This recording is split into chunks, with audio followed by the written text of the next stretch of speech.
Hi அனைவருக்கும் வணக்கம். இன்னைக்கு இந்த வீடியோவில் என்ன பார்க்க போகிறோம் அப்படின்னா 9th ஸ்டாண்டர்ட் தமிழ் இயல் 6. ஆல்ரெடி நம்ம சேனலில் 9th தமிழில் இருக்க இயல் 1லேருந்து 5 வரைக்கும் எல்லா லெசன் லைன் பை லைன் கொஷினும் அப்லோட் பண்ணியிருக்கோம். இது வரைக்கும் பார்க்காதவங்க கண்டிப்பாக மிஸ் பண்ணாமல் பாருங்கள். இந்த இயல் 6ல் என்னென்ன லெசன்ஸ்லாம் இருக்குது அப்படின்னா, இந்திய தேசிய இராணுவத்தில் தமிழர் பங்கு, சீவக சிந்தாமணி, விண்ணையும் சாடுவோம், வல்லினம் மிகா இடங்கள். ஸோ இன்னைக்கு இந்த லெசன்ல இருந்து தான் லைன் பை லைன் கொஷின் ஃபுல்லாக பார்க்க போகிறோம். ஃபர்ஸ்ட் லெசன் இந்திய தேசிய இராணுவத்தில் தமிழர் பங்கு. ஃபர்ஸ்ட் கொஷின் பார்க்கலாம். இந்திய தேசிய இராணுவம் இந்திய விடுதலைக்காக உருவாக்கப்பட்ட அமைப்பு. இரண்டாம் உலகப் போர் நடந்து கொண்டிருந்த காலத்தில் ஆங்கிலேய படைகள் மலேயாவில் ஜப்பானியரிடம் சரணடைந்த ஆண்டு 1942 பிப்ரவரி 15. ஜப்பானியர்கள் யார் தலைமையில் இந்திய தேசிய இராணுவம் INA என்ற படையை உருவாக்கினார்கள்? ஜப்பானியர்கள் யார் தலைமையில் இந்திய தேசிய இராணுவம் INA என்ற படையை உருவாக்கினார்கள்? மோகன் சிங். Question number 4. தமிழகத்திலிருந்து எந்த நாடுகளுக்கு பிழைப்பதற்காக சென்ற தமிழர் பலர் இந்திய தேசிய இராணுவத்தில் சேர்ந்தனர்? மலேயா மற்றும் பர்மா. ஜப்பானியர்கள் நீர்மூழ்கி கப்பல் மூலம் ஒற்றர்களை எந்தெந்த பகுதிக்கு அனுப்பினர்? ஜப்பானியர்கள் நீர்மூழ்கி கப்பல் மூலம் ஒற்றர்களை எந்தெந்த பகுதிக்கு அனுப்பினர்? கேரளா மற்றும் குஜராத். ஒற்றர்களை தரை வழியாக எந்த காடுகள் வழியாக இந்தியாவிற்கு அனுப்பினர்? பர்மா காடுகள். Question number 7. ஜெர்மனியில் இருந்து சிங்கப்பூருக்கு செல்ல நேதாஜி நீர்மூழ்கி கப்பலில் எத்தனை நாள் பயணம் செய்தார்? ஜெர்மனியில் இருந்து சிங்கப்பூருக்கு செல்ல நேதாஜி நீர்மூழ்கி கப்பலில் எத்தனை நாள் பயணம் செய்தார்? 91 நாட்கள். நேதாஜி எந்த ஆண்டு இந்திய தேசிய இராணுவத்திற்கு பொறுப்பேற்றார்? நேதாஜி எந்த ஆண்டு இந்திய தேசிய இராணுவத்திற்கு பொறுப்பேற்றார்? 1943 ஜூலை 9. டெல்லி நோக்கி செல்லுங்கள், டெல்லி சலோ என்ற போர் முழக்கம் செய்தவர் நேதாஜி சுபாஷ் சந்திர போஸ். Question number 10. நான் மறுபடியும் பிறந்தால் தென்னிந்திய தமிழனாக பிறக்க வேண்டும் என்று கூறியவர் யார்? நான் மறுபடியும் பிறந்தால் தென்னிந்திய தமிழனாக பிறக்க வேண்டும் என்று கூறியவர் நேதாஜி சுபாஷ் சந்திர போஸ். நேதாஜி தமிழ் வீரர்களை பாராட்டி நான் மறுபடியும் பிறந்தால் ஒரு தென்னிந்திய தமிழனாக பிறக்க வேண்டும் என்று யாரிடம் கூறியிருக்கிறார்? பசும்பொன் முத்துராமலிங்கனார். அடுத்த கொஸ்டின் நம்பர் 12. தமிழகத்திலிருந்து பெரும் படையை திரட்டி இந்திய தேசிய இராணுவத்திற்கு வலு சேர்த்த பெருமை கூறியவர் பசும்பொன் முத்துராமலிங்கனார். அடுத்து கொஸ்டின் நம்பர் 13. இந்திய தேசிய இராணுவத்தில் இதயமும் ஆத்மாவும் தமிழர்கள் தான் என்று கூறியவர் தில்லான். தில்லான் என்பவர் யார்? இந்திய தேசிய இராணுவ படை தலைவராக இருந்தவர். இந்திய தேசிய இராணுவத்தின் வான்படை தாக்குதல் பயிற்சிக்கு நேதாஜியால் எத்தனை வீரர்கள் தேர்வு செய்யப்பட்டனர்? 45 வீரர்கள். நேதாஜி வான்படை தாக்குதலுக்கான சிறப்பு பயிற்சி பெறுவதற்காக ஜப்பானில் எந்த அகாடமிக்கு வீரர்களை அனுப்பி வைத்தார்? நேதாஜி வான்படை தாக்குதலுக்கான சிறப்பு பயிற்சி பெறுவதற்காக ஜப்பானில் எந்த அகாடமிக்கு வீரர்களை அனுப்பி வைத்தார்? Imperial military. நேதாஜியால் வான்படை தாக்குதலுக்கு 45 பேர் தேர்வு செய்யப்பட்ட பயிற்சி பிரிவின் பெயர் டோக்கியோ கேடட்ஸ். Question number 18. இந்திய தேசிய இராணுவ வீரர்கள் கடற்படை பயிற்சி பெற ஜப்பானில் எந்த தீவுக்கு சென்றனர்? கியூசு. இந்திய தேசிய இராணுவத்தில் உருவாக்கப்பட்ட பெண்கள் படைப்பிரிவின் பெயர் என்ன? இந்திய தேசிய இராணுவத்தில் உருவாக்கப்பட்ட பெண்கள் படைப்பிரிவின் பெயர் ஜான்சி ராணி. அடுத்த கொஸ்டின் நம்பர் 20. இந்திய தேசிய இராணுவத்தில் பெண்கள் படைப்பிரிவின் தலைவர் யார்? லட்சுமி. இந்திய தேசிய இராணுவத்தில் பெண்கள் படை தலைவர்களில் தலை சிறந்த தலைவராக விளங்கியவர்கள் ஜானகி மற்றும் ராஜாமணி. நேதாஜி அமைத்த தற்காலிக அரசில் அமைச்சர்களாக விளங்கிய தமிழர்கள் கேப்டன் லட்சுமி, சிதம்பரம், லோகநாதன். அடுத்த கொஸ்டின் நம்பர் 23. நேதாஜி 45 இளைஞர்களை டோக்கியோ அனுப்பி பயிற்சி பெற்றவர்களில் குறிப்பிடத்தக்கவர் கேப்டன் தாசன். சுதந்திர இந்தியாவில் கேப்டன் தாசன் எந்த நாட்டின் தூதுவராக பணியாற்றினார்? செசல்ஸ். மலேயாவில் உள்ள தமிழர்களின் ரத்தம் நேதாஜியின் மூளையில் கட்டியாக உள்ளது என்று கூறிய ஆங்கில பிரதமர் யார்? ஆன்சர் சர்ச்சில். Question number 26. ஆங்கில பிரதமர் சர்ச்சிலுக்கு இந்த தமிழினம்தான் ஆங்கிலேயர்களை அழிக்கும் சக்தி என்று பதில் கூறியவர் நேதாஜி. எந்த விலை கொடுத்தாவது சமத்துவத்திற்கு போராடுவதை மிக சிறந்த நற்குணம் என்று கூறியவர் நேதாஜி சுபாஷ் சந்திர போஸ். அடுத்த கொஸ்டின் நம்பர் 28. மனதை மலர வைக்கும் இளங்கதிரவனின் வைகறை பொழுது வேண்டுமா? அப்படியானால் இரவில் இருண்ட நேரங்களில் வாழ கற்றுக்கொள் என்று கூறியவர் யார்? நேதாஜி சுபாஷ் சந்திர போஸ். அடுத்து கொஸ்டின் நம்பர் 29. விடுதலையினால் உண்டாகும் மகிழ்ச்சியும் சுதந்திரத்தினால் உண்டாகும் மனநிறைவும் வேண்டுமா? அப்படியானால் அதற்கு விலையுண்டு. அவற்றுக்கான விலை துன்பமும் தியாகமும் தான் என்று கூறியவர் நேதாஜி சுபாஷ் சந்திர போஸ். இந்திய தேசிய ராணுவம் 1944 மார்ச் 18 ஆங்கிலேயர்களை வென்று இந்தியாவில் மணிப்பூரில் எந்த பகுதியில் நுழைந்தது? மொய்ராங். அடுத்த கொஸ்டின் நம்பர் 31. இந்திய தேசிய ராணுவம் 1944 மார்ச் 18ஆம் ஆண்டு ஆங்கிலேயர்களை வென்று எந்த இடத்தில் மூவர்ண கொடியை ஏற்றியது? மணிப்பூர் பகுதியில் உள்ள மொய்ராங் என்ற இடம். அடுத்த கொஸ்டின் நம்பர் 32. இந்திய தேசிய ராணுவத்தை சேர்ந்த எத்தனை இளைஞர்கள் 1943 1945ஆம் ஆண்டுகளில் சென்னை சிறையில் தூக்கிலிடப்பட்டனர்? 18 பேர். நான் என் உயிரை கொடுப்பதற்கு கொஞ்சமும் கவலைப்படவில்லை, ஏனெனில் நான் கடவுளுக்கு எதிராக ஒன்றும் செய்யவில்லை என்று கூறியவர் ராமு. அடுத்த கொஸ்டின் நம்பர் 34. வாழ்வின் பொருள் தெரிந்தால்தான் மனிதன் மேல்நிலை அடைவான். நாட்டிற்காக உயிர் நீத்த முழு நிலவினை போன்ற தியாகிகள் முன்பு நாங்கள் மெழுகுவர்த்திகள் என்று கூறியவர் அப்துல் காதர். வாழ்வின் பொருள் தெரிந்தால்தான் மனிதன் மேல்நிலை அடைவான். நாட்டிற்காக உயிர் நீத்த முழு நிலவினை போன்ற தியாகிகள் முன்பு நாங்கள் மெழுகுவர்த்திகள் என்று கூறியவர் அப்துல் காதர். இந்திய தேசிய ராணுவத்தின் தமிழர்களின் பங்கு என்ற நூலின் ஆசிரியர் இந்திய தேசிய ராணுவத்தில் தமிழர்களின் பங்கு என்ற நூலின் ஆசிரியர் அண்ணாமலை. அடுத்த கொஸ்டின் நம்பர் 36. இந்திய தேசிய ராணுவத்தின் தமிழர்களின் பங்கு என்ற நூலுக்காக தமிழக அரசின் பரிசு பெற்றவர் அண்ணாமலை. அடுத்த lesson number 2. Seevaka Chintamani. Question number 37. Seevaka சிந்தாமணியை இயற்றியவர் திருத்தக்க தேவர். ஒப்பில்லாத தலைவன் ஒருவனது வாழ்க்கையை பாடுவானாய் காப்பியங்கள் உருவாகின. சீவகனை தலைவனாக கொண்டு தோன்றிய காப்பியம் சீவக சிந்தாமணி. சீவகனை தலைவனாக கொண்டு தோன்றிய காப்பியம் சீவக சிந்தாமணி. அடுத்த கொஸ்டின் நம்பர் 40. சொல் அரும் சூழ் பசும் பாம்பின் தோற்றம் போல் மெல்லவே கரு இருந்து ஈன்று மேலாளார் என்ற பாடல் வரி இடம்பெற்ற நூல்? சொல் அரும் சூழ் பசும் பாம்பின் தோற்றம் போல் மெல்லவே கரு இருந்து ஈன்று மேலாளார் என்ற பாடல் வரி இடம்பெற்ற நூல் சீவக சிந்தாமணி. இன்பங்களை துறந்து துறவு பூண வேண்டும் என்பதை எந்த காப்பியத்தின் மைய கருத்தாகும்? இன்பங்களை துறந்து துறவு பூண வேண்டும் என்பதை எந்த காப்பியத்தின் மைய கருத்தாகும்? சீவக சிந்தாமணி. அடுத்த கொஸ்டின் நம்பர் 42. திருத்தக்க தேவர் சீவக சிந்தாமணியில் எந்த நாட்டின் செழிப்பை பற்றி கூறுகிறார்? திருத்தக்க தேவர் சீவக சிந்தாமணியில் எந்த நாட்டின் செழிப்பை பற்றி கூறுகிறார்? ஏமாங்கத நாடு. வருக்க என்பதன் பொருள் பலாப்பழம். மால்வரை என்பதன் பொருள் பெரிய மலை. தெங்கு என்பதன் பொருள் தேங்காய். கொழு நிதி என்பதன் பொருள் திரண்ட நிதி. மடுத்து என்பதன் பொருள் பாய்ந்து. மறுப்பு என்பதன் பொருள் கொம்பு. ஒருத்தல் என்பதன் பொருள் ஆண் எருமைகள். ஏறு என்பதன் பொருள் எருது. சிலம்ப என்பதன் பொருள் பேரொலி எழுப்பு. எரிய என்பதன் பொருள் ஓட. வெறி என்பதன் பொருள் மனம். சூழ் என்பதன் பொருள் கரு.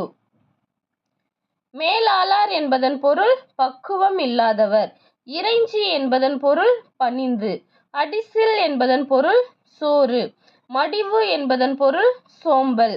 கொடியனார் என்பதன் பொருள் மகளிர். கம்மியர் என்பதன் பொருள் இரும்பு வேலை செய்பவர். அடுத்த கொஸ்டின் நம்பர் 61.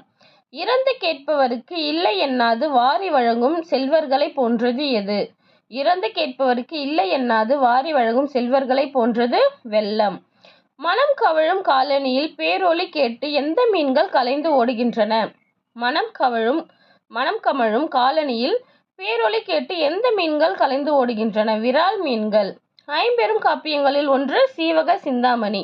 விருத்த பாக்களால் இயற்றப்பட்ட முதல் காப்பியம் எது? சீவக சிந்தாமணி. சீவக சிந்தாமணியில் இடம்பெற்றுள்ள உட்பிரிவின் பெயர் இலம்பகம். சீவக சிந்தாமணி எத்தனை இளம்பகங்களை கொண்டது? 13.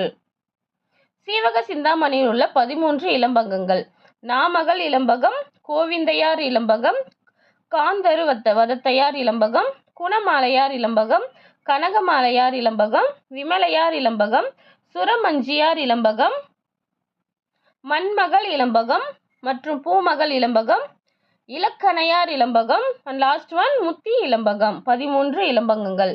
மணநூல் என அழைக்கப்படும் நூல் சீவக சிந்தாமணி. திருத்தக்க தேவர் எந்த சமயத்தை சேர்ந்தவர்? சமண சமயத்தை சேர்ந்தவர். திருத்தக்க தேவர் இன்ப சுவை மிக்க இலக்கியமும் ஏற்ற முடியும் என்ற வகையில் எக்காப்பியத்தை இயற்றினார்? சீவக சிந்தாமணி. திருத்தக்க தேவர் எந்த நூற்றாண்டை சேர்ந்தவர்? 9ஆம் நூற்றாண்டு. சீவக சிந்தாமணி பாடுவதற்கு முன்னோட்டமாக திருத்தக்க தேவர் எந்த நூலை இயற்றினார்? நரி விருத்தம். அடுத்து பார்த்தீங்கன்னா இலக்கண குறிப்பு: தேமாங்கனி ஓமை தொகை, இறைஞ்சி வினையெச்சம், கொடியனார் இடைக்குறை, செய்கோலம் வினை தொகை. விருத்தம் என்பது 4 அடிகளை உடையது. முதல் அடியில் எத்தனை சீர் வருமோ அத்தனை சீர்களை மற்ற 3 அடிகளில் வரும். முதல் அடியில் அமைந்த சீர்களில் அமைப்பை அடுத்த அடிகளில் அதே முறையில் வரும். அதனால் முதல் அடியின் ஓசையை மற்ற 3 அடிகளிலும் திரும்ப திரும்ப ஒலிக்கும். அடுத்து பார்த்தீங்கன்னா தேர்ட் லெசன், விண்ணையும் சாடுவோம். Question number 76. 20ஆம் நூற்றாண்டில் இந்திய வானியல் அறிவியல் துறையில் தமிழர்களின் பங்கு மகத்தானது. காரணம்: அப்துல் கலாம், மயில்சாமி, அண்ணாதுரை, வளர்மதி, சிவன் போன்றோர் பணிபுரிந்துள்ளனர். அடுத்து கொஸ்டின் நம்பர் 77. இந்திய விண்வெளி ஆராய்ச்சி நிறுவனத்தின் ISRO 9வது தலைவராக பதவியேற்றவர்? சிவன். இஸ்ரோவின் தலைவராக பதவியேற்ற முதல் தமிழர்? சிவன்.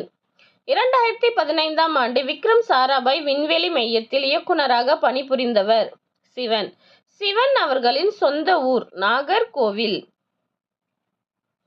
சிவன் அவர்களின் தந்தை பெயர் கைலாச வடிவு. சிவன் அவர்களின் கல்வி தொகுதி இளங்கலை கணினி அறிவியல், வானூர்தி பொறியியல். சிவன் அவர்கள் இஸ்ரோவில் பணிக்கு சேர்ந்த ஆண்டு? 1982. PSLV திட்டத்தை தொடங்க அரசு அனுமதி அளித்த ஆண்டு? 1983. PSLV விரிவாக்கம் போலார் சேட்டலைட் லான்ச் வெஹிக்கிள். இந்திய விண்வெளி திட்டத்தின் தந்தை என அழைக்கப்படுபவர் யார்? இந்திய விண்வெளி திட்டத்தின் தந்தை என்று அழைக்கப்படுபவர் விக்ரம் சாராபாய். இந்தியாவின் முதல் செயற்கைக்கோள் எது? ஆரியபட்டா. ஆரியபட்டா செயற்கைக்கோள் விண்ணில் செலுத்திய ஆண்டு? 1975. ஆரியபட்டா செயற்கைக்கோள் உதவியுடன் தொலைக்காட்சி வழியாக 24,000 இந்திய கிராமங்களில் உள்ள 50 லட்சம் மக்களுக்கு கல்வியை எடுத்து செல்ல உதவியவர் விக்ரம் சாராபாய். அடுத்து கொஸ்டின் நம்பர் 90. விக்ரம் சாராபாய் விண்வெளி மையம் எங்கு உள்ளது? திருவனந்தபுரம். யாரின் முயற்சியால் இஸ்ரோ தொடங்கப்பட்டது? விக்ரம் சாராபாய். அடுத்து கொஸ்டின் நம்பர் 92. விக்ரம் சாராபாய் விண்வெளி மையத்தில் என்ன ஆராய்ச்சிகளும் வடிவமைப்புகளும் மேற்கொள்ளப்பட்டு வருகின்றன? வானூர்தியியல், வான் பயண மின்னணுவியல், கூட்டமை பொருள்கள், கணினி தகவல் தொழில்நுட்பம். அடுத்து பார்த்தீங்கன்னா கொஸ்டின் நம்பர் 93. செயற்கைக்கோள் ஏவுஊர்தியை பற்றிய முழு விவரங்களையும் மின்னிலக்க முறையில் சேகரிக்கும் சித்தாரா செயலியை உருவாக்கியவர்? செயற்கைக்கோள் ஏவுஊர்தியை பற்றிய முழு விவரங்களையும் மின்னிலக்க முறையில் சேகரிக்கும் சித்தாரா செயலியை உருவாக்கியவர் சிவன், இஸ்ரோ தலைவர். சித்தாராவின் விரிவாக்கம் software for integrated trajectory analysis with real time application. சித்தாராவின் அப்ரிவேஷன் என்ன அப்படின்னா software for integrated trajectory analysis with real time application. அடுத்து அப்துல் கலாம் யாரை மென்பொறியாளர் என்று எப்போதும் அழைப்பார்? அப்துல் கலாம் யாரை மென்பொறியாளர் என்று எப்போதும் அழைப்பார்? ஆன்சர் சிவன். அடுத்து கொஸ்டின் நம்பர் 96. இந்தியாவின் 11வது குடியரசுத் தலைவராக பணியாற்றியவர்? அப்துல் கலாம். அப்துல் கலாம் தமிழ்நாட்டின் எந்த பகுதியை சேர்ந்தவர்? ராமேஸ்வரம். இந்திய ஏவுகணை நாயகன் என்று போற்றப்படுபவர்? அப்துல் கலாம். அடுத்து கொஸ்டின் நம்பர் 99. அப்துல் கலாம் இந்தியாவின் உயரிய விருதான பாரத் ரத்னா விருதை பெற்றுள்ளார். அடுத்து கொஸ்டின் நம்பர் 100. ரஷ்யா உள்ளிட்ட பல நாடுகள் எந்த ஆண்டு முதல் செயற்கைக்கோள்களை ஏவியுள்ளன? 1957. இந்தியாவிற்கு இதுவரை எத்தனை செயற்கைக்கோள்கள் செலுத்தப்பட்டுள்ளன? 45. வளர்மதி எந்த ஊரில் பிறந்தார்? அரியலூர்.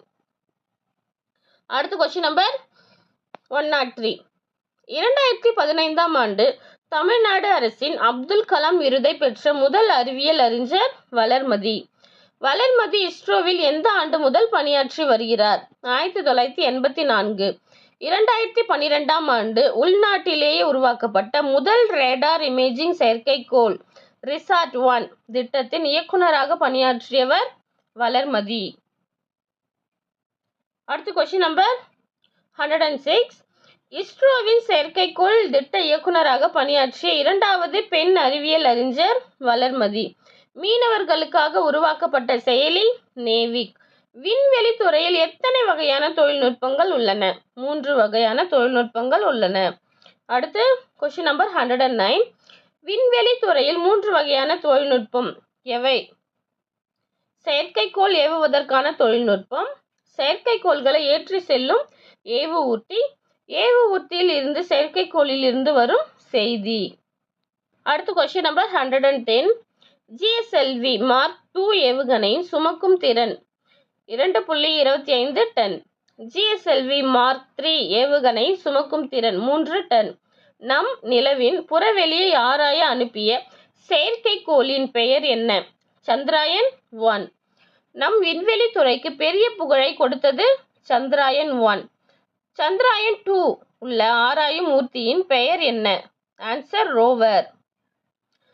சந்திராயன்-2 உள்ள ரோவர் நிலவில் இறங்கி எத்தனை நாள் பயணிக்கும்? 14 நாட்கள். அருணன் சுப்பையா தமிழகத்தில் எந்த ஊரை சேர்ந்தவர்? திருநெல்வேலி மாவட்டத்தின் ஏர்வாடி அருகில் உள்ள கோதைசேரி. அடுத்து கொஸ்டின் நம்பர் 117. அருணை சுப்பையா திருவனந்தபுரத்தில் உள்ள விக்ரம் சாராபாய் விண்வெளி மையத்தில் எந்த ஆண்டு பணியில் சேர்ந்தார்? 1984. அடுத்து கொஸ்டின் நம்பர் 118.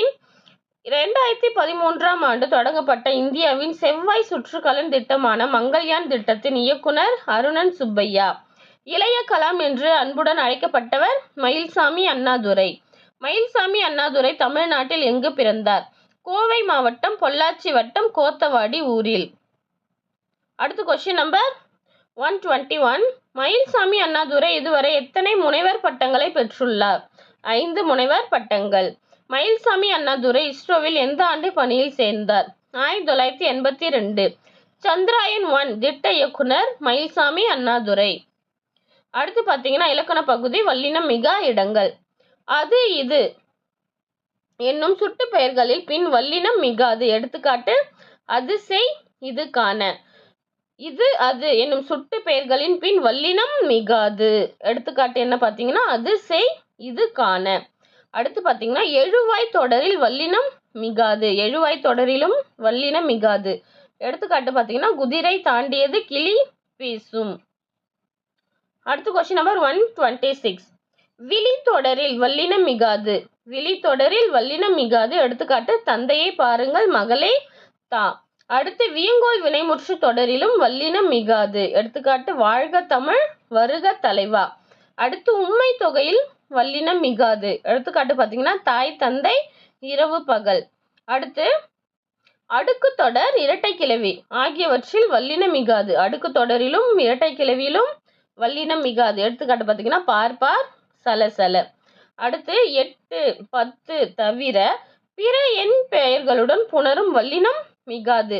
அதாவது 8, 10 இந்த எண்ணு பெயர்களுக்கு தவிர மற்ற எந்த எண்ணு பெயர்களிலும் வல்லினம் மிகாது. எடுத்துக்காட்டு பார்த்தீங்கன்னா ஒரு புத்தகம், 3 கோடி. அடுத்து வினை தொகையில் வல்லினம் மிகாது. எடுத்துக்காட்டு குடி தண்ணீர், வளர்பிறை, திருவளர் செல்வன். அடுத்து கொஸ்டின் நம்பர் 132. நூலும் அதன் ஆசிரியர்களும். அக்னி சிறகுகள் நூல் எழுதியவர் அப்துல் கலாம். மின்மினி என்ற நூலை எழுதியவர் ஆயிஷா நடராஜன். ஏன், எதற்கு, எப்படி என்ற நூலை எழுதியவர் சுஜாதா. அடுத்து லாஸ்ட் ஒன், கலைச்சொல் அறிவோம். காம்பினேஷன் புணர்ச்சி. இந்தியன் நேஷனல் ஆர்மி இந்திய தேசிய இராணுவம். பேட்ரியாட்டிசம் நாட்டுப்பற்று. வேர்ல்ட் வார் உலக போர். ஓகே. இன்னைக்கு பார்த்த கொஷின்ஸ் எல்லாமே உங்களோட எக்ஸாம் ரிவிஷனுக்கு ரொம்ப ஹெல்ப்ஃபுல்லா இருக்கும். கண்டிப்பா இந்த மாரி நெறைய கொஷின் உங்களுக்கு வேணும்னு நெனச்சீங்கன்னா, நம்ம சேனல சப்ஸ்கிரைப் பண்ணிக்கோங்க. அப்பதான் நம்ம போடுற வீடியோஸ் உங்களுக்கு உடனுக்குடனே கிடைக்கும். Thank you.